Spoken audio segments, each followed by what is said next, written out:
Sasa leo katika kupita zangu nilikutana na hii video hapa chini ya mwenyekiti comedian akiwa anaelezea jambo fulani, na jambo hili nimeona liko na legal implication, ndio maana nimeona niliongelee. Hebu tumsikilize hapa anachokisema.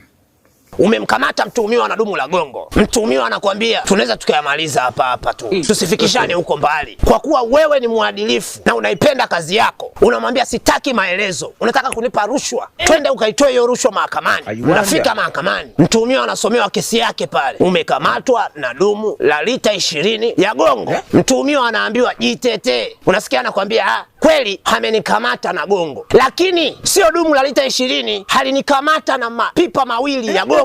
Hilo dumu mimi silitambui, hampelekee muhusika wa hilo dumu la lita 20. Kesi imeshakuwa ngumu hapo, peleka mapipa mawili.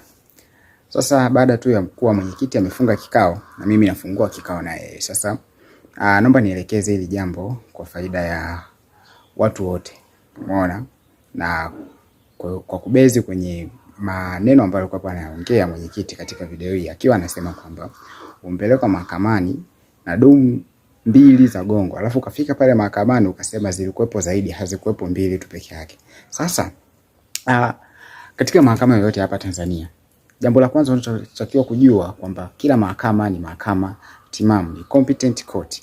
Kwa maana hiyo haiwezi kapokea kila aina ya ushahidi ambao tu utakopo umeletwa mbele ya mahakama. Lakini pia katika procedure za kuweza arrest mtu, kumfanyia interrogation, kumfanyia vitu vingine ambavyo ni vya utaalamu zaidi, umeona, kuna kitu ambacho kinaitwa search and seize. Kuna procedure ambayo inaitwa search and seize.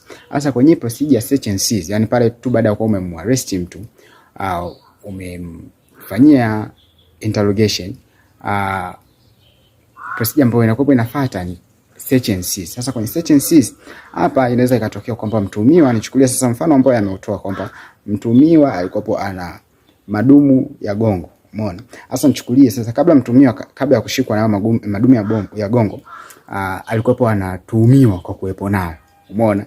Sasa baada ya kushikwa ndipo wakaenda wakafanyaje, wakayachukua, umeona. Sasa kwenda kukichukua kitu ambacho kilikuwa kinasadikika kipo na mtuhumiwa, hiyo procedure inaitwa search, lakini pia inaitwa seize, kwamba tumemsearch huyo mtu, maana tumempekua na tumekipata kitu ambacho tukopo tunakitafuta. Sasa ipo hivi, baada ya kuwa police officer amekipata kitu ambacho alikopo anakitafuta kwa mtuhumiwa, baada ya kuwa ameseize sasa kile kitu ambacho alikopo amekitafuta, kama anavyosema hapo mwenyekiti kwamba ni madumu ya gongo, baada